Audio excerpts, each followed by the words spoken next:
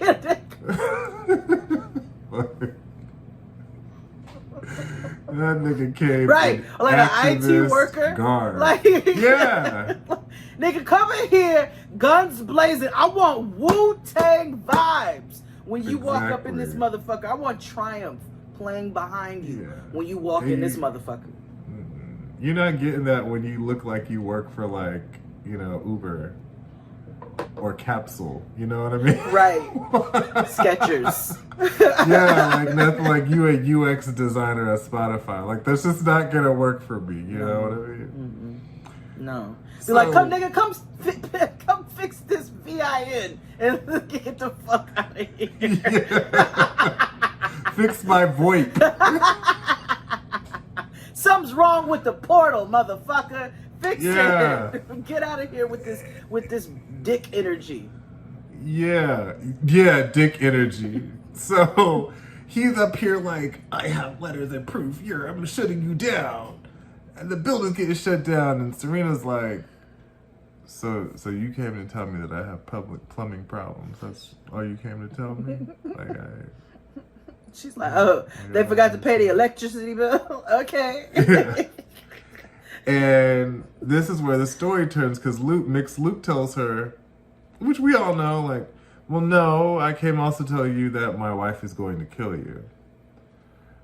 And I'm not going to stop her. Mm-hmm. Yeah. And, you know, normally, Mixed Luke is, like, on the hand of, you know, like, let's do the right thing. Let's get the building shut down. Let's do, you know. We don't want to move. We don't want to lose Nishwal, you know? Yeah. Mm-hmm. But he's had it up to, you know, here with her. And he's, you know, fuck it. So Serena Joy looks at this nigga and says, listen here, pussy. Your wife got a bigger dick than you. Your daughter got a bigger dick than you. So what's up? Mm-hmm. Baby, he got very Deontay. He got very low-key mannish and was like, I'm gonna kill you myself. And it didn't feel like any real threat of violence. No, because again, he's in Patagonia. Yeah. Like, you have been threatening me with New Balances. Yeah, you're not gonna strike fear in me driving a Subaru. No. Although those are off-road vehicles, and we might want to be a little bit more cautious than what we are with people who drive. That is very true, because that show on Worst Roommate Ever, when he drove that lady up into like the sticks and shit, he drove a Subaru. You see, it's always 4x4. you gotta watch them all wheels. Like a rock. Oh, like a rock. So this is where shit gets a little complicated, because Auntie Lydia has this idea of handmaid reform. And and I know that it's coming from the fact that she knows shit is not right. And I mean, shit is not right, but in her mind, shit is not right because she thinks she's on the right side of things. So what she's trying to do is protect the girls from any further DK rape. Even though it's all rape, she's trying to protect them from that because she knows there's funny shit happening in the houses with the commanders outside of the ceremony. So she shows up to Commander Congenial White, Lawrence, and is like, but he's like, hey, you need to tighten your girls up because Serena, and they keep talking about this a lot, how much this funeral did so well for Gilead. And so now that they've opened, and Lawrence talks about, like, we can't talk about too much of what we do here. Right. Because they know they're wrong. Right? Or they know that the rest of the world won't understand. So he's like, girl, get your girls together, tighten them up, because we can't have this outburst like this all the time now that we're on a international stage. And Lydia's like, I have an idea. Let's reform this because shit is weird. And I want all the girls to stay with me. I want to be in charge of the girls. I want them to come. I want the commanders to come to my turf for the ceremony, which is essentially rape again. But there's more of it's almost more clinical, right? I guess. Yeah. And in her head, she thinks it's legit. It's got process to it. Yeah, in her head, it's a lot more safe, and I guess it is. According if you're gonna have to live in this standards, world, I guess. Yeah, if you're gonna have to live in this world, this makes a lot more sense around the word safe. Right. Commander Lawrence tells her that all them white men are pious and horny and kinky, and this will never work out, so he's not even gonna bother mentioning it to the eyes. When that nigga broke Gilead, he ain't never really in Gileadian character. But when he really broke it and she proposed it to him and that nigga said, "What are you smoking?" I did laugh. This is where we also learn that she's never been a handmaid. No, Aunt Lydia was never a handmaid. Remember, she was commissioned. But it's reintroduced because remember, he's like, "Don't you know what this like?" She was like, "No, don't you?" Like they had like like I ain't never put on that motherfucking bonnet, nigga. Yeah. So, and this is where you can see Vigilante Lydia start to quietly develop. So, maybe. Yeah. Now it gets wild in the next scene. So back in Canada, it gets real American. Yeah, June pulls up to the Gilead Center with the Glock. You know, again, the Glock is real clean. Yeah, she got that thing on her. She goes outside. She gets out the whip. However, Murder Gang, Slaughter Gang is already there. Remember the Dora Milaje of Canada.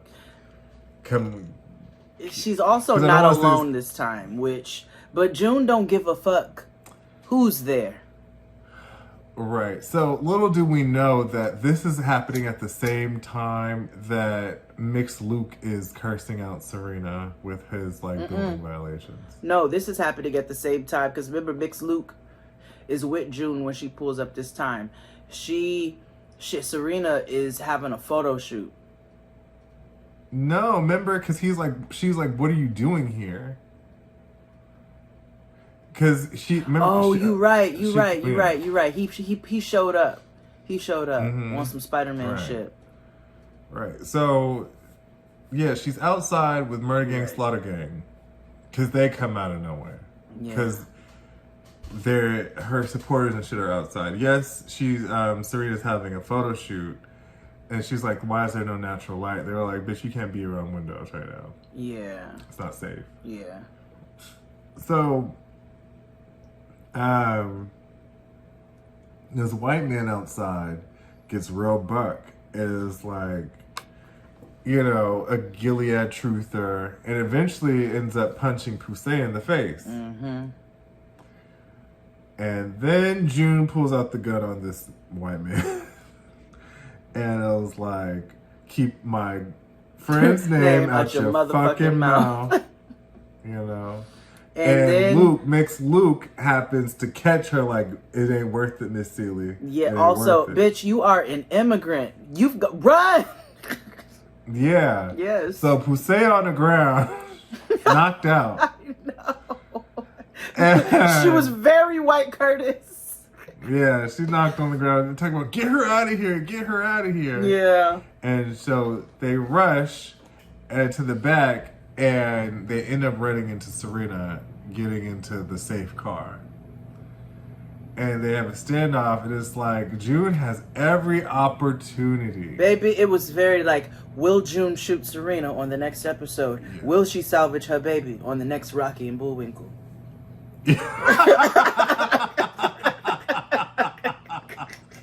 Yes, exactly that. So, but she doesn't kill her. She ends up going to a safe house. Missed opportunity. Which, there's not much to that. We learned about what the safe house is later because I was confused as to what this house they took her to. I was also confused about her reaction. I kind of had an idea, but I'm not fully clear. Same. But next episode we'll go into where she ends up. But she ends up going to a house, and that wasn't the story for that, right? So Janine gets out the hospital. Mm-hmm. And they in the red pussy wagon headed to back to, you know, Camp Gilead David or wherever the fuck. Yeah. And Lydia apologizes and asks for help to keep. She wants Janine to keep her ear to the streets and let her know if there's any abuse happening so that she can take care of it. Yeah. Because she wants to make things right. Yeah, it's a false sense of saving. Yeah, and it's like, this is so complicated. You try to have like a anti-Me Too a Me Too movement and the biggest anti-Me Too, like... Right, and then in the end you close it out with, I want to keep them on God's path. And I'm like, okay. Yeah. It's very strange. It's very complicated. And so, yeah, Luke gets the building shut down. Yeah, this is where we see that Caucasian antics sometimes win. Yeah, and we learn that he's actually wants to be part of Murder Gang, Slaughter Gang too. Yeah, he's like, sign me up, gang, go ahead, jump me in, because I'm ready to go. Yeah, and that turns June on, and so they bump uglies. I never needed a June and mixed Luke sex scene. Never.